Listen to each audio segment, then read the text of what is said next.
The twin sons of Valadar cast long shadows across the Grand Colosseum. Captain Marcus Chen stood in the center of the ancient arena, his boots scraping against sand that had witnessed 10,000 years of combat. Around him, crystalline walls rose 50 meters high, packed with spectators from 100 different worlds. Their voices created a rumbling wave of sound that shook the air itself.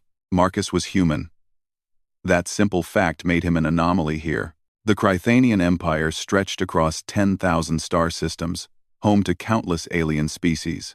Humans had only made contact 5 years ago, and the Empire's attitude toward them was clear. They were weak, primitive, and barely worth noticing. Humans served as laborers, technicians, and clerks. They did not become warriors. They certainly did not compete in the Trial of Champions. Yet here Marcus stood, the first human to ever reach the final rounds of the tournament that determined military command across the Empire. He had fought through 12 matches already, and each victory had been met with disbelief from the crowds. A horn blast echoed across the arena. Marcus's next opponent emerged from the opposite gate. The creature was massive, easily 3 meters tall, with 4 powerful arms and skin like polished obsidian. It was a Gorath warrior, bred for combat on a high-gravity world. The crowd roared in approval. This was a real fighter, they seemed to say. This would be the end of the human's unlikely run. Marcus rolled his shoulders, feeling the weight of his simple combat harness. The rules were ancient and absolute. No energy weapons, no powered armor, only blade and shield and whatever skills a warrior brought to the sand. The Gorath carried a warhammer in 2 hands and a spiked shield in the third. Its 4th arm remained free, clawed fingers flexing in anticipation. The starting bell rang.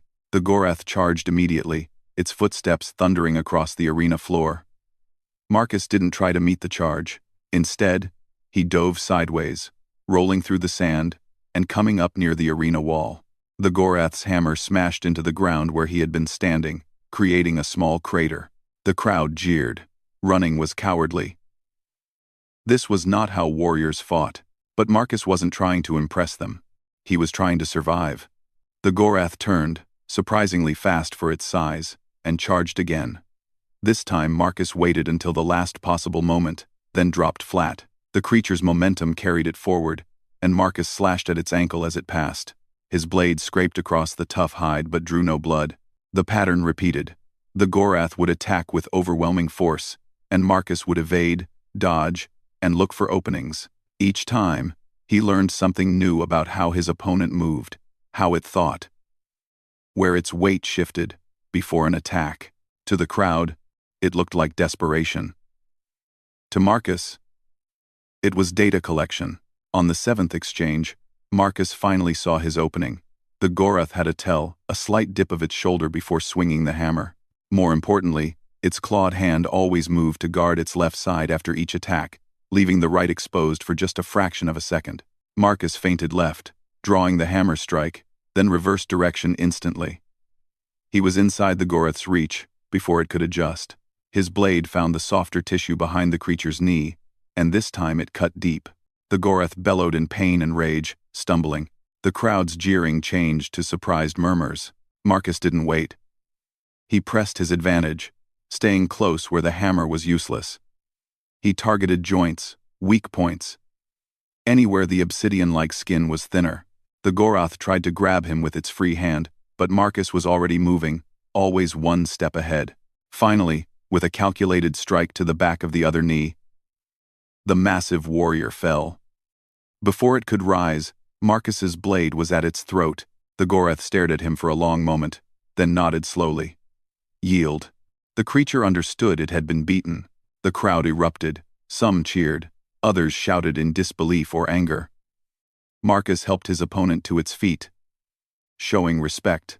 The Gorath gripped his shoulder with one massive hand, a gesture of acknowledgement among warriors. As Marcus walked back to the preparation chambers, 2 figures watched from the private viewing boxes reserved for nobility. Lady Cyrus of House Krythar sat in one box, her crystalline features unreadable. She was tall and elegant, her skin a deep purple that marked her as high nobility. Her eyes, however, showed keen intelligence, while others in her box muttered about the human's tricks and cowardice, Cyrus saw something different. She saw adaptation. She saw someone who understood that winning mattered more than looking impressive while losing. In another box, Jara observed with equal interest. She was Mindel, a species known for their telepathic abilities and philosophical nature. Her form was more delicate than the Chrythanians, with luminescent patterns that flickered across her pale blue skin. Through her telepathic senses, she had felt Marcus's mind during the fight, focused, calculating, but also deeply aware of his opponent as more than just an enemy. He had studied the Gorath, understood it, and then defeated it without unnecessary cruelty. Both women knew something that the roaring crowd did not. This human was dangerous, not because of his strength, but because of his mind. In an empire that valued tradition and established hierarchy above all else, someone who could think differently was either a threat or an opportunity. The question was, which would he become? Marcus reached his preparation chamber and removed his helmet. Sweat poured down his face. His entire body ached. But he had won again. 3 more fights remained before the championship. 3 more fights before he would face Velthar, the undefeated champion who had held the title for 15 years. Everyone expected him to fail. Marcus was counting on that. He sat down to prepare for tomorrow, unaware that his victories were already changing the empire in ways no one could predict. The victory celebration lasted exactly 1 night. By morning, the political attacks began. Marcus stood in the council chamber of the Imperial Command Center, surrounded by holographic displays showing star charts and fleet positions. Around him, the High Council members materialized as life-sized projections, each one representing a different faction of the Empire's vast bureaucracy. Absolutely unacceptable, growled Councillor Thex, a Chrythanian military veteran. The trial of champions may have been won fairly, but giving a human command of the Outer Rim fleets is madness. They lack experience with our systems, our protocols. The law is clear, another counselor countered, though her tone suggested she wished it wasn't. The champion earns the command position. It has been this way for 10,000 years. Then perhaps the law needs revision, Thex replied. Marcus listened silently. He had expected this. Winning in the arena was only the first battle. The real war would be fought in chambers like this, with words instead of blades. If I may speak, Marcus said calmly. The projections turned toward him. I understand your concerns. I am willing to prove myself worthy of this position through my actions, not just my victory in combat. Oh, you will prove yourself, Thex said with a cold smile. We are assigning you to Fleet Command Station Outpost 7 in the frontier territories. Your ships are waiting there. Marcus noticed the slight smirks on several council members' faces. Outpost 7. He had heard of it during his brief time in Imperial service. It was where the Empire sent everything it wanted to forget: outdated ships, criminal crews, and officers who had fallen from grace. I accept, Marcus said simply. The council seemed almost disappointed that he didn't protest. The session ended, and Marcus found himself alone in the vast chamber. Looking at the star charts, Outpost 7 was marked in the far reaches of Imperial space, where civilization faded into the unknown. They gave you the punishment, fleet, a voice said behind him. Marcus turned to find Lady Cirrus standing in the chamber entrance. She moved with the fluid grace of Chrythanian nobility, her robes shifting colors in the light. You were watching, Marcus said. Everyone was watching. Cyrus approached the star charts, her fingers dancing across the controls to zoom in on the outer rim. The council believes they have neutralized you, an outdated fleet with crews who hate each other, positioned in the least important sector of the Empire. You will fail quietly, far from anyone who matters. You seem certain I will fail, Marcus observed. On the contrary. Cyrus turned to face him. I believe you might be exactly what this empire needs, which is why I am here to make you an offer. She explained her position carefully. Lady Cirrus was a military strategist, one of the finest minds in the empire. But she was also a reformer. For years, she had argued that the empire's rigid caste system was causing stagnation. Species were locked into predetermined roles. Innovation was discouraged. The Empire relied on the same tactics it had used for centuries. Your victory in the arena proved something important, Cyrus said. You adapted. You learned. You found solutions that others could not see because they were too locked into traditional thinking. This is what the Empire has forgotten how to do. And what exactly are you offering? Marcus asked. An alliance.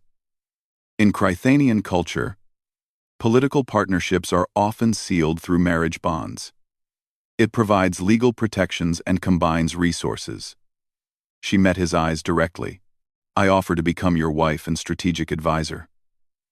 Together, we might actually accomplish something meaningful. Marcus was silent for a long moment. This isn't about romance. No, Cyrus agreed. This is about changing an empire that desperately needs change.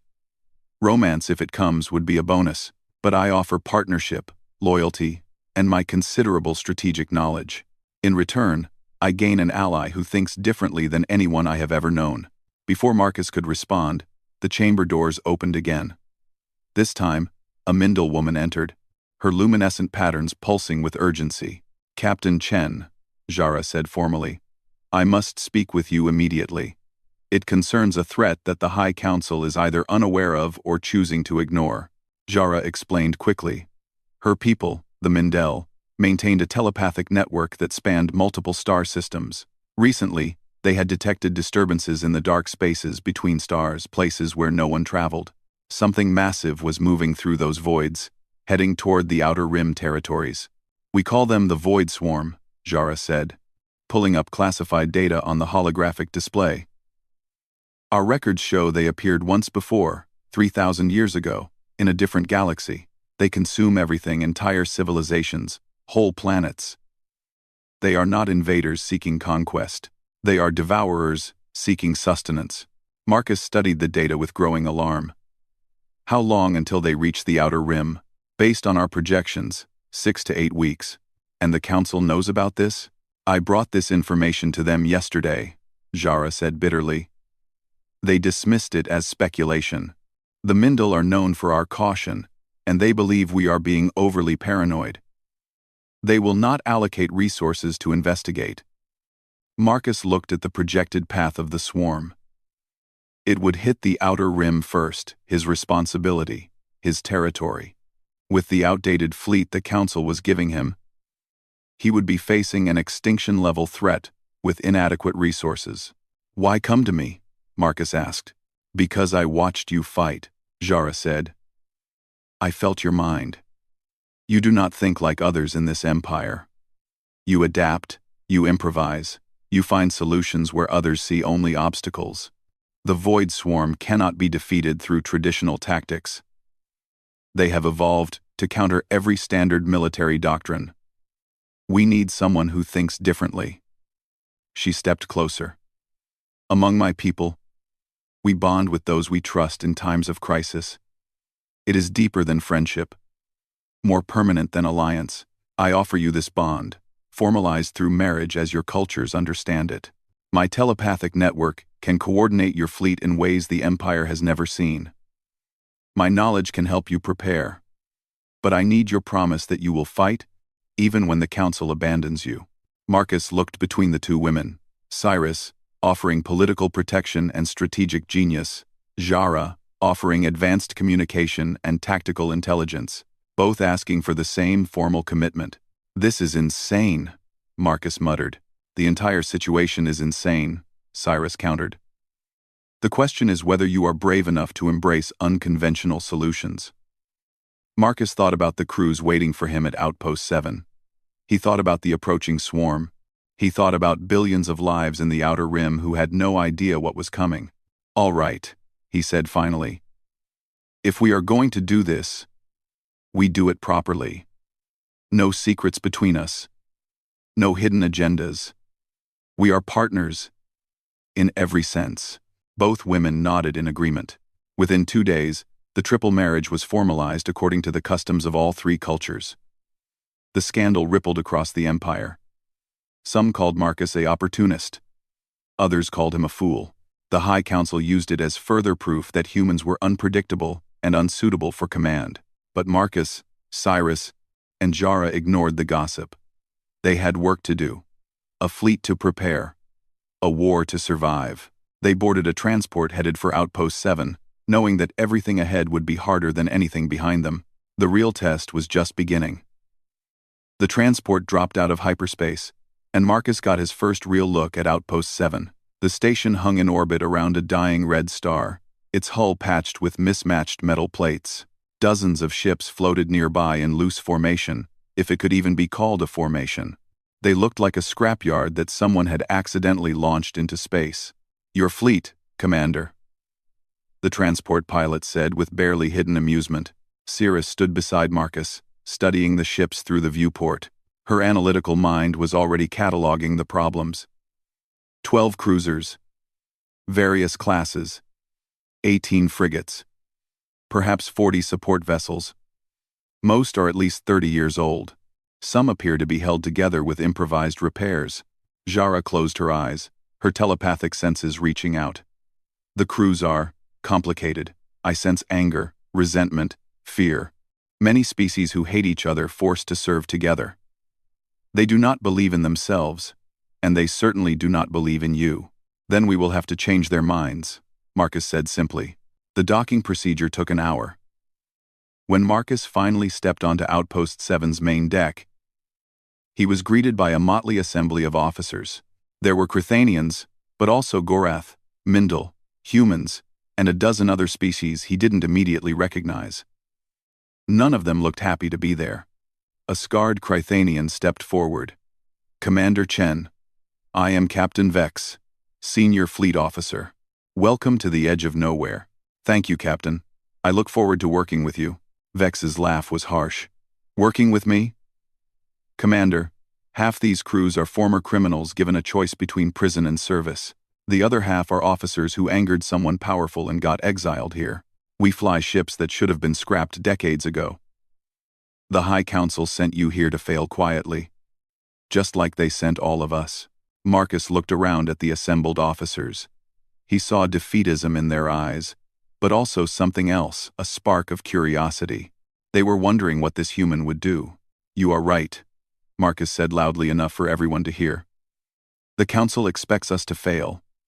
They gave us outdated ships and crews they consider worthless. They stationed us in a sector they think does not matter." He paused. "But they are wrong. About this sector, about these ships, and especially about all of you." "Pretty speech," someone muttered from the back. "Not a speech. A fact." Marcus activated a holographic display, showing the data Jara had provided about the Void Swarm. "In 6 weeks, maybe less, something is coming. Something that will kill billions if we do not stop it. The High Council does not believe the threat is real. That means we are the only defense the Outer Rim has." The room fell silent as officers studied the data. Vex's expression shifted from cynical to serious. "If this is accurate," Vex began. "It is," Jara confirmed. "My people do not make mistakes about such things." "Then we are all dead," another officer said flatly. "Look at those numbers. We are outnumbered 50 to 1. Maybe worse. Even if our ships were in perfect condition, we could not win. Not if we fight the way the Empire has always fought," Marcus agreed. "Which is why we are going to fight differently." Over the following days, Marcus began implementing changes that shocked the fleet. He removed the traditional species-based hierarchy, promoting based on skill and merit instead. A talented Gorath engineer found herself leading a mixed-species repair team. A human pilot who had been stuck in lower ranks suddenly commanded a frigate squadron. The crews resisted at first. Change was uncomfortable. But slowly, something began to shift. Cyrus took charge of strategic training. She taught Marcus everything about Imperial warfare, the doctrines, the tactics, the historical battles. In return, Marcus shared human military concepts that the Empire had never considered. Guerrilla warfare, asymmetric response, small unit independence. In the Empire, everything is centralized, Cyrus explained during one planning session. Fleets wait for orders from command. Captains follow established protocols. It creates predictability. And predictability gets you killed, Marcus finished. We need our ships to think for themselves, to adapt in real time. They began running training exercises based on this principle. Instead of rigid formations, Marcus organized the fleet into independent hunting groups. Each group had authority to make its own tactical decisions. They practiced ambushes, hit-and-run attacks, and unconventional maneuvers that made traditional fleet commanders uncomfortable. Jara became the key to making it all work. She established a telepathic network, linking key officers across the fleet. Information could be shared instantly, without using communications that enemies might intercept. Crews that had previously refused to cooperate found themselves connected in ways they had never experienced. I can feel their thoughts, one Mindel communications officer reported after the first network trial. Not reading their minds, but sensing their intentions, their tactical awareness. It is like the entire fleet shares one consciousness. Marcus watched the training exercises from the command center. Cirrus and Jara on either side of him. Their relationship had evolved from political arrangement to genuine partnership. Cyrus challenged his assumptions, forcing him to think deeper. Jara provided insights into crew morale and hidden problems he would have missed. One evening, after a particularly successful training run, Vex approached Marcus in the observation deck. "I owe you an apology," the scarred captain said. "When you arrived, I thought you were just another fool the council sent to die quietly. But you actually believe we can win." "I believe we can survive," Marcus corrected. "Winning might be too ambitious, but survival is enough. The crews are starting to believe too. That human concept you taught us, Semper Fi, always faithful, they are adopting it as a fleet motto." Marcus smiled. "That is a good sign. There is something else." Vex continued, his tone serious. "Scout reports came in an hour ago. The Void Swarm is moving faster than projected. We have 4 weeks now. Maybe less." The smile faded from Marcus's face. "Then we need to accelerate training. Double shifts on repairs. I want every ship combat ready in 2 weeks. Understood, Commander." As Vex left, Cirrus approached. 4 weeks is not enough time. I know. The crews are improving, but they are not ready for what is coming. I know that too. Jara joined them, her luminescent patterns pulsing with concern. Through the network, I sense their determination. They will fight, but many of them are afraid they will die without anyone in the Empire knowing or caring. Marcus looked out at the fleet, his fleet. Ships that had been written off. Crews that had been forgotten. All of them preparing to face an enemy that could destroy everything. "Then we make sure they know," Marcus said quietly. "Every person out there matters. Every ship matters. We are not the Empire's forgotten fleet anymore. We are the Outer Rim's only hope." He turned to face both women. "Cirrus, I need tactical plans for every scenario you can imagine. Jara, expand the telepathic network as far as it can reach. We need every advantage we can create." "And you?"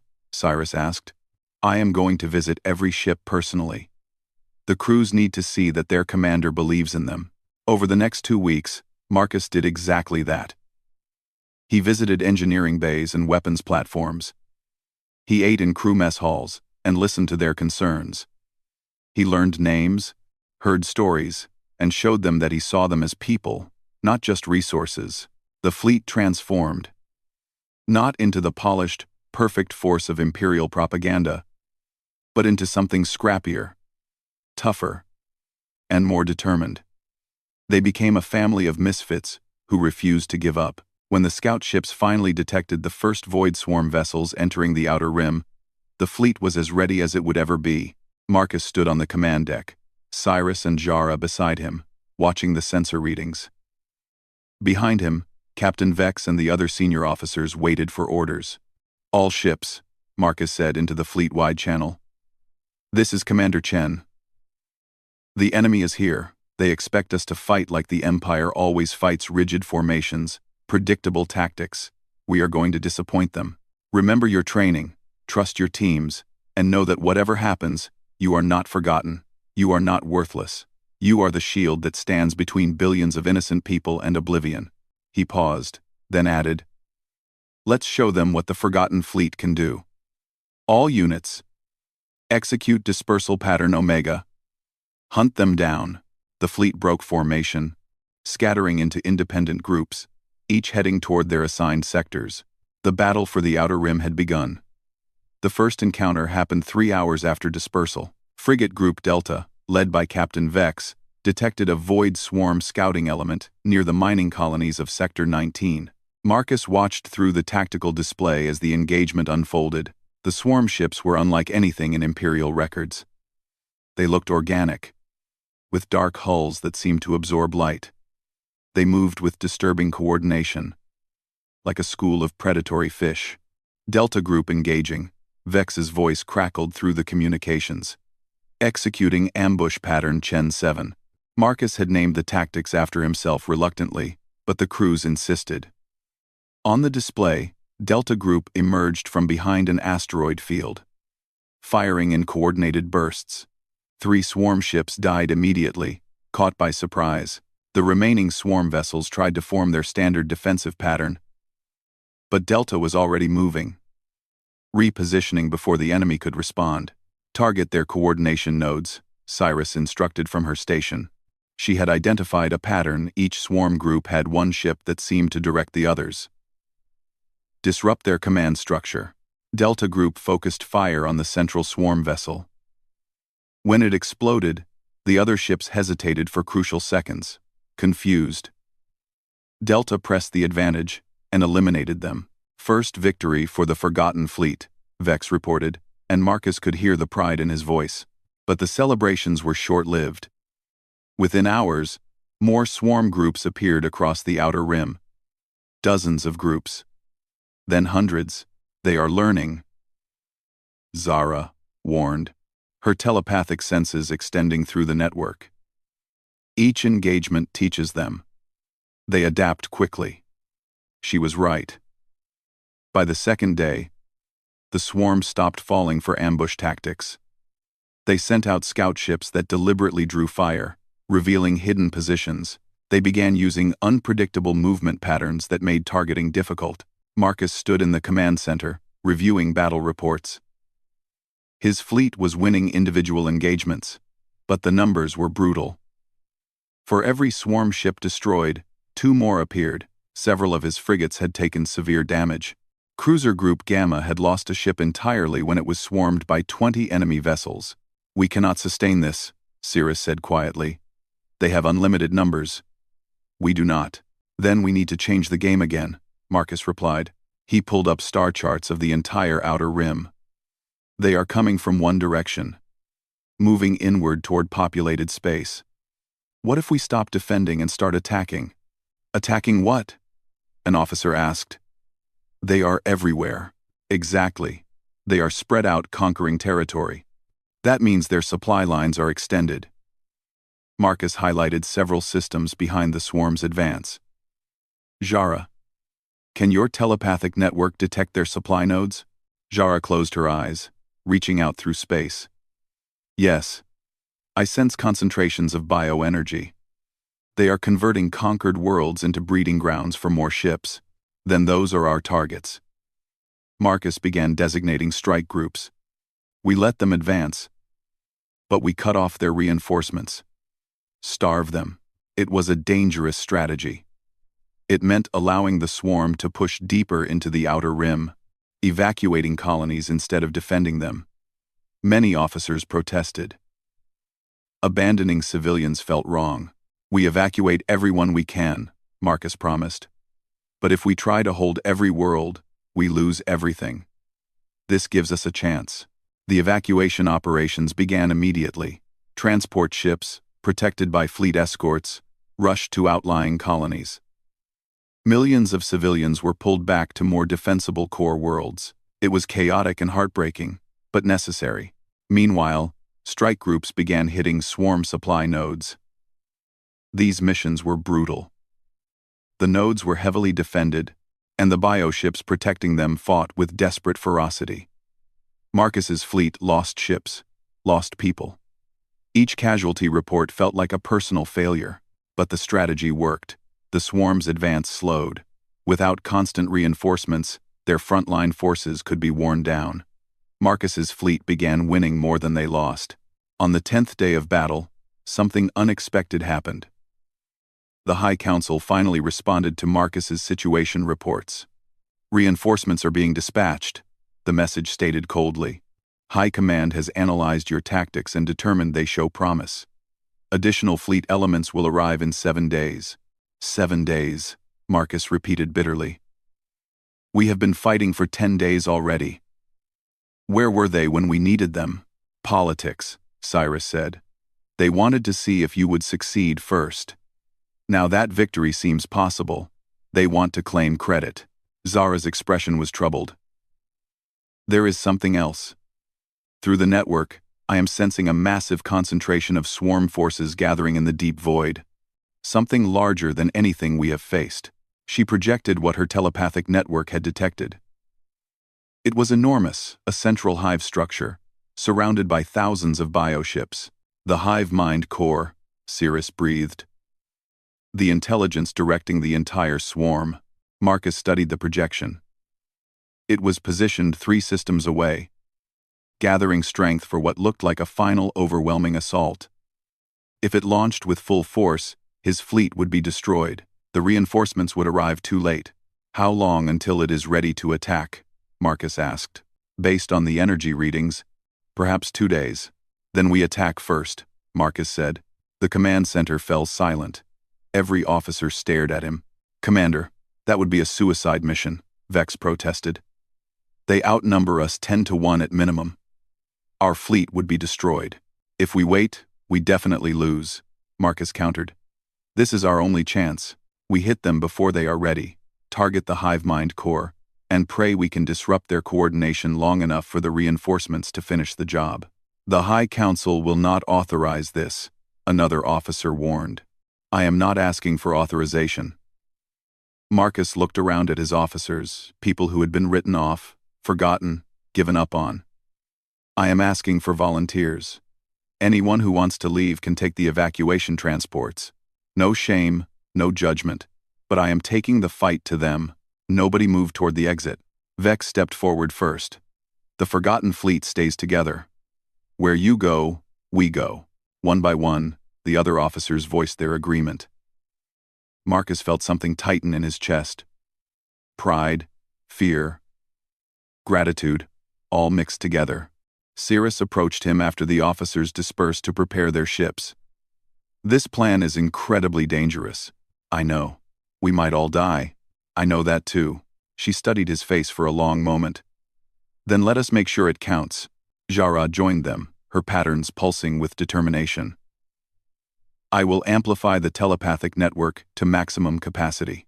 If we can deliver a psychic shockwave directly to the hive mind, it might fragment their coordination. That will burn out your abilities, Cirrus warned. Possibly permanently. Then it is a worthy sacrifice. Zara looked at Marcus. You taught this fleet that every person matters. I believe that.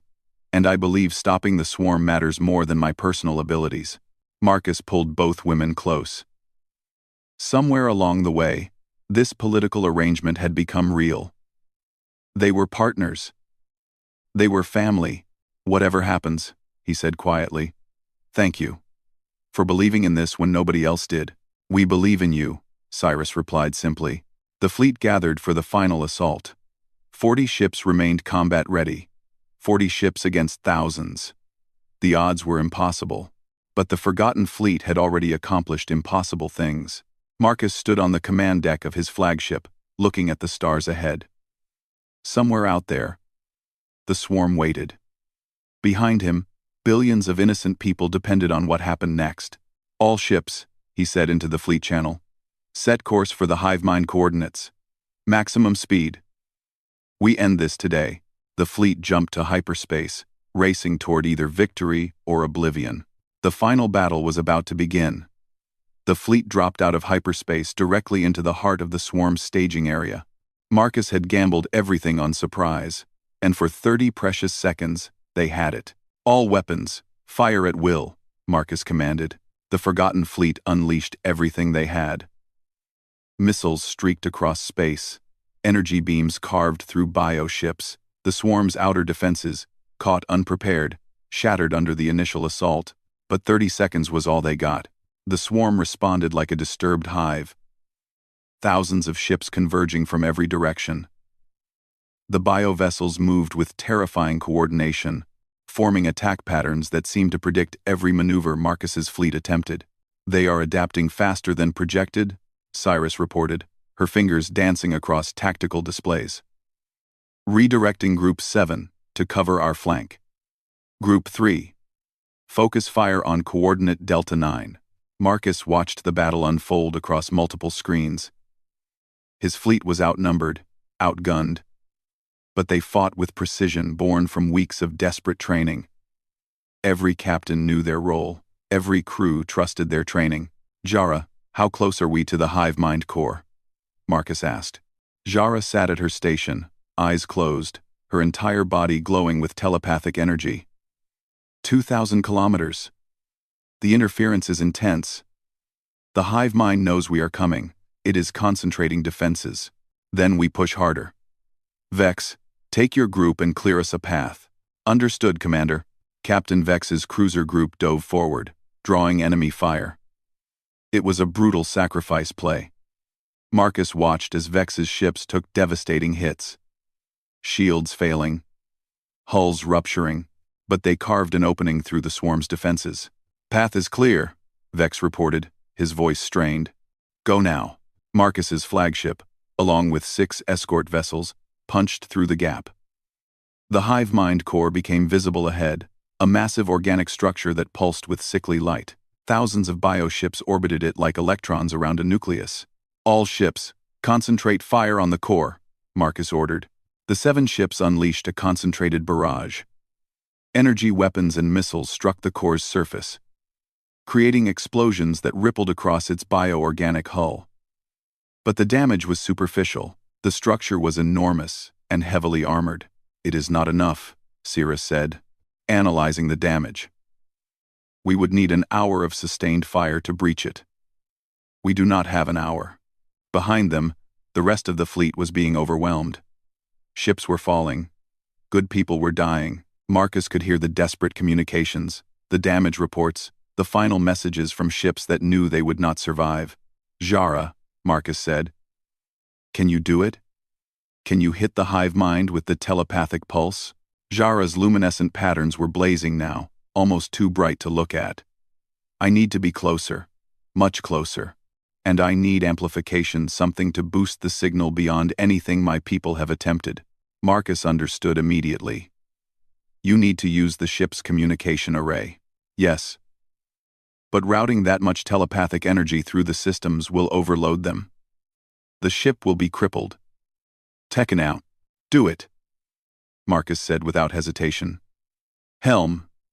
Set ramming course for the hive mind core. Maximum speed." The bridge crew stared at him in shock. "Commander, that is a suicide run," the helmsman protested. "I know. Anyone who wants to evacuate, use the escape pods now. That is an order." Nobody moved. The helmsman turned back to his console. "Ramming course set." "It has been an honor, Commander." Marcus felt Cyrus's hand grip his arm. She said nothing, but her expression spoke volumes. They had known this might be a one-way mission. The flagship accelerated, crashing through defensive fire. Explosions rocked the hull. Systems failed, but they kept going. "Jara, prepare your pulse," Marcus said. Jara stood at the center of the bridge, every telepathic fiber of her being reaching out through the ship's systems. The communication array began glowing with the same light as her patterns. Energy built around her like a visible storm.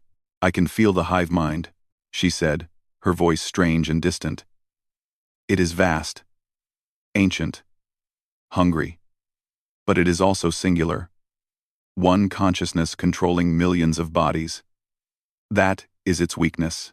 The flagship struck the outer layers of the hive mind core. Metal and bioorganic materials screamed as they collided. The ship pushed deeper, engines roaring, hull plates tearing away. "Now," Marcus shouted. Jara released the telepathic pulse. The wave of psychic energy exploded outward through every communication system on the ship, amplified 1,000-fold. It struck the hive mind like a hammer blow to the consciousness itself. For a moment, everything stopped. The swarm ships froze in space. The hive mind core convulsed. And then, across thousands of kilometers, the swarm began to fracture. Ships turned on each other, their coordination shattered. Some simply drifted, powerless. Others fled in random directions. The singular intelligence that had controlled them was breaking apart into confused fragments. On the flagship bridge, systems were failing. Jara collapsed, her light fading. Marcus caught her as she fell. "Did it work?" she whispered. "It worked," Marcus said, looking at the chaos on the displays. "You saved them all." The ship's life support was failing. Emergency alarms blared. But through the viewport, Marcus could see the swarm's collapse accelerating. Victory was possible now. "All ships, pull back to Rally Point Omega," Marcus ordered into the dying communications system. "Finish the scattered elements.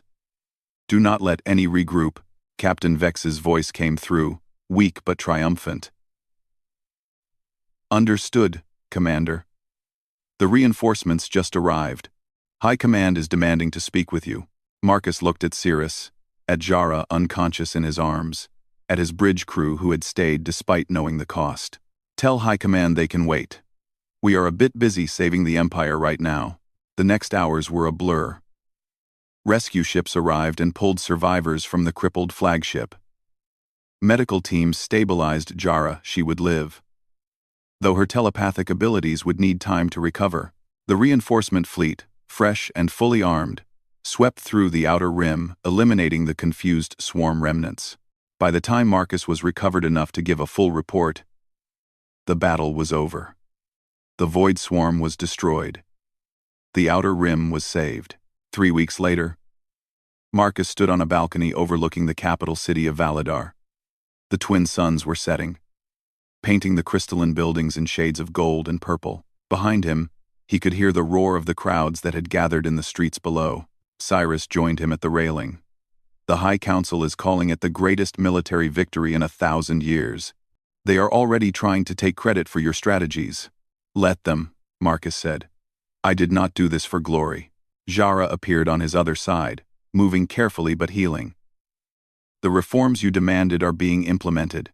Species-based restrictions are being removed. Merit-based advancement is becoming policy across the fleet. There will be resistance," Cirrus added. "Centuries of tradition do not change overnight. But you have proven something that cannot be denied. Different perspectives create strength, not weakness." Marcus looked at both women, his wives, his partners, his friends. "We proved it together. All of us, every person in that fleet." Below, the crowd was chanting something. Marcus listened carefully and realized they were chanting his name, mixed with the names of the other fleet captains. The forgotten fleet was forgotten no more. "What happens now?" Jara asked. "Now we build something worth protecting," Marcus said. "An empire where ability matters more than species. Where everyone has a chance to prove themselves. Where nobody gets written off as worthless."